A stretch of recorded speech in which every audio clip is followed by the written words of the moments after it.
प्रधानमंत्री ने तमिलनाडु सरकार के द्वारा उठाई गई एक मांग को उठाकर सामने रखा। यह एक चुनावी मुद्दा बना है। ऐसे में सवाल यह उठता है कि क्या कांग्रेस के पास यह अधिकार है कि वो 2015 के सेटल्ड मामले को उठाकर इसका प्रतिकार करते हुए दिखाई दे? क्या इस बात की सनद देश की राजनीतिक पार्टियों को नहीं होनी चाहिए कि देश की राजनीति अलग, लेकिन देश की अंतर्राष्ट्रीय नीति अलग होती है? देश राष्ट्रहित में काम करते हैं, राजनीति के आधार पर नहीं। और आखिरकार इस पूरे मुद्दे को इतना हवा क्यों दिया गया? प्रधानमंत्री ने इतनी सख्त टिप्पणी क्यों की अपने प्रचार के दौरान? अब इसके समझने के लिए आपको यह समझना पड़ेगा कि मौजूदा परिवेश में 2024 में जब भारतीय जनता पार्टी ने, प्रधानमंत्री नरेंद्र मोदी ने एक मिशन रखा है जिसमें 370 सीटें भारतीय जनता पार्टी अपने दम पर जीतना चाहती है, 400 से ज्यादा सीटें भारतीय जनता पार्टी और एनडीए गठबंधन मिलकर जीतना चाहते हैं। इस मिशन के लिए आवश्यक है कि भारतीय जनता पार्टी अपने मिशन साउथ को पूरे तरीके से अंजाम दे। इसे लेकर प्रधानमंत्री नरेंद्र मोदी, भारतीय जनता पार्टी के तमाम अन्य वरिष्ठ नेता लगातार दक्षिण भारत की यात्राएं करते रहे हैं। हम आपको बताना चाहते हैं कि कब कब प्रधानमंत्री वहां जाते रहे। जनवरी में 3 बार दक्षिण भारत के अन्य राज्यों में प्रधानमंत्री नरेंद्र मोदी का दौरा हुआ है। इसी साल के फरवरी में प्रधानमंत्री ने दक्षिण के राज्यों का एक और दौरा किया, लंबा दौरा था। यहां तक कि मार्च में भी, जिस दिन चुनावों की घोषणा हुई 16 मार्च को, उस दिन भी प्रधानमंत्री तमिलनाडु में ही मौजूद थे। तो आप सोचिए कि दक्षिण भारत को लेकर भारतीय जनता पार्टी किस तरीके से सजग है। और आखिरकार यह क्यों हो रहा है? यह इसलिए हो रहा है क्योंकि भारतीय जनता पार्टी और एनडीए ने मिलकर 400 पार का नारा बुलंद माना है। ऐसे में प्रधानमंत्री नरेंद्र मोदी दक्षिण भारत की तरफ खास ध्यान इसलिए दे रहे हैं क्योंकि दक्षिण के 5 राज्यों में 129 सीटें हैं। इन 129 सीटों में से 2019 में भारतीय जनता पार्टी ने सिर्फ 29 सीट पर ही जीत हासिल की थी। जाहिर सी बात है 100 सीट यहां पर ऐसी हैं जिस पर भारतीय जनता पार्टी अपने आप को आगे नहीं रख पाई थी। ऐसे में अगर भारतीय जनता पार्टी को इस बार 400 पार का नारा बुलंद करना है तो इन 100 सीटों पर तो भारतीय जनता पार्टी को काम करना पड़ेगा। यह काम भारतीय जनता पार्टी बीते 2.5 से 3 साल से लगातार करती चली आ रही है। मोदी सरकार बीते 10 सालों से, जब से अपनी सरकार बना रही है, तब से लगातार इस कोशिश में है कि कैसे वो आगे बढ़े।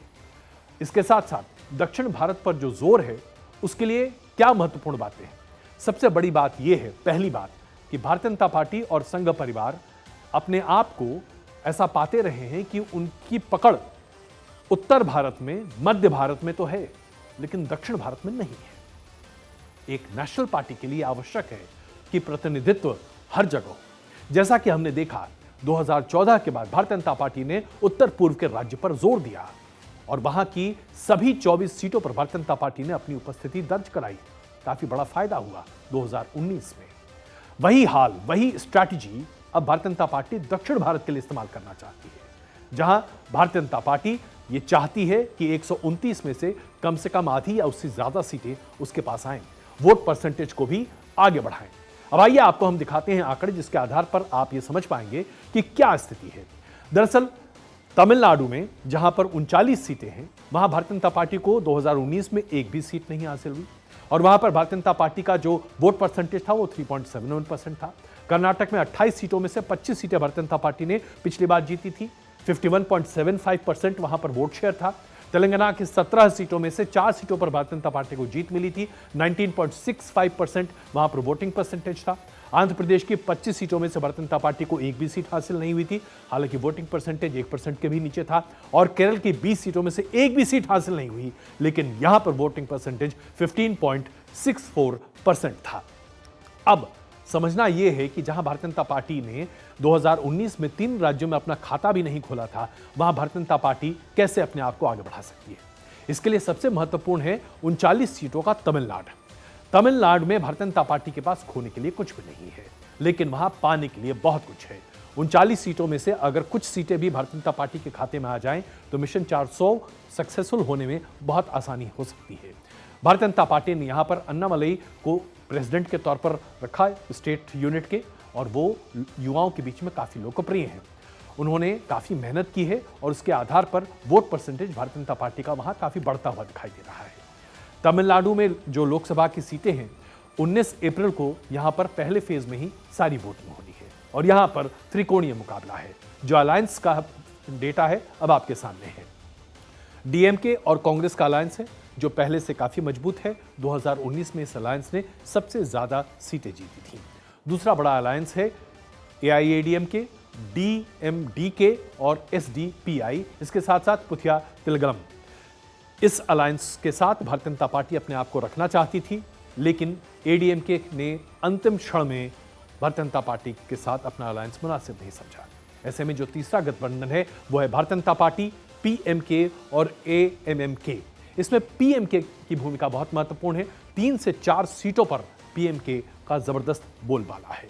और तमिलनाडु में भारतीय जनता पार्टी जब अपना सब कुछ दमखम झोंक रही है, इस आधार पर आप समझ सकते हैं कि कच्छाथीव द्वीप को लेकर जो प्रधानमंत्री की अग्रेसिव अप्रोच है वो क्यों है। आइए बात करते हैं कर्नाटक की, एक ऐसा एकमात्र राज्य जहां भारतीय जनता पार्टी ने दक्षिण भारत में अपनी पकड़ बहुत पहले से बना रखी है। राज्य सरकार यहां पर 3 बार चला चुकी है और उसके साथ साथ 28 सीटों में से 25 सीटें 2019 में भारतीय जनता पार्टी ने यहां पर जीती है। 2024 के लिए जो रणनीति है वो भी स्पष्ट है। कर्नाटक में दूसरे और तीसरे चरण में वोटिंग पड़ने वाली है। यहां पर भारतीय जनता पार्टी ने देवगौड़ा की जेडीएस के साथ हाथ मिलाया है, जो कि पिछली बार अलग अलग चुनाव लड़े थे। इसके साथ साथ भारतीय जनता पार्टी ने तय पाया कि 25 सीटों पर वो अपने उम्मीदवार खड़ी करेगी।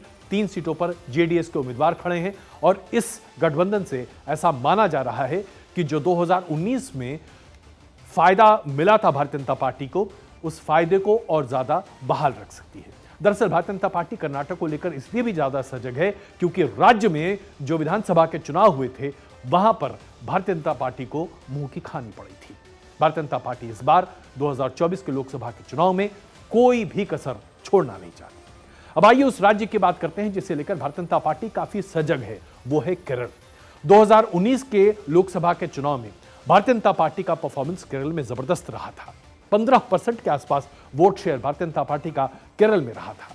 कई ऐसी सीटें हैं जहां भारतीय जनता पार्टी अपनी पकड़ मजबूत कर सकती है। जैसे कि हम बात करते हैं तिरुवनंतपुरम की।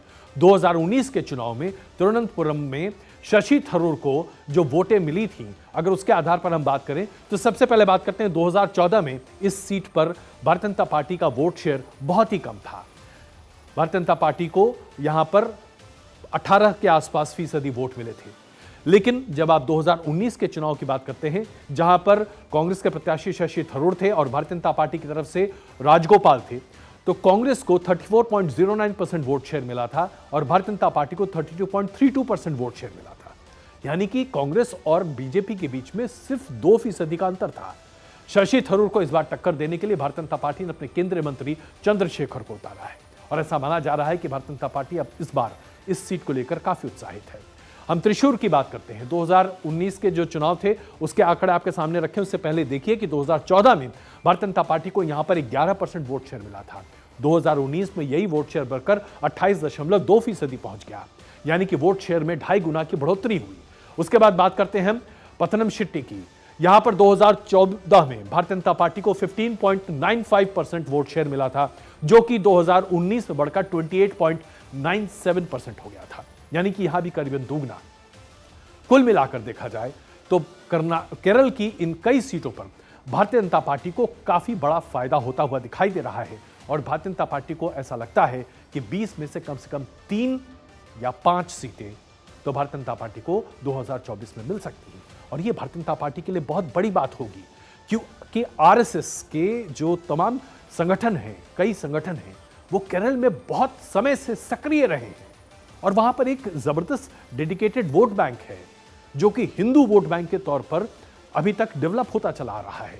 इस वोट बैंक को इनकैश करने में भारतीय जनता पार्टी इस बार कोई कसर नहीं छोड़ना चाहती।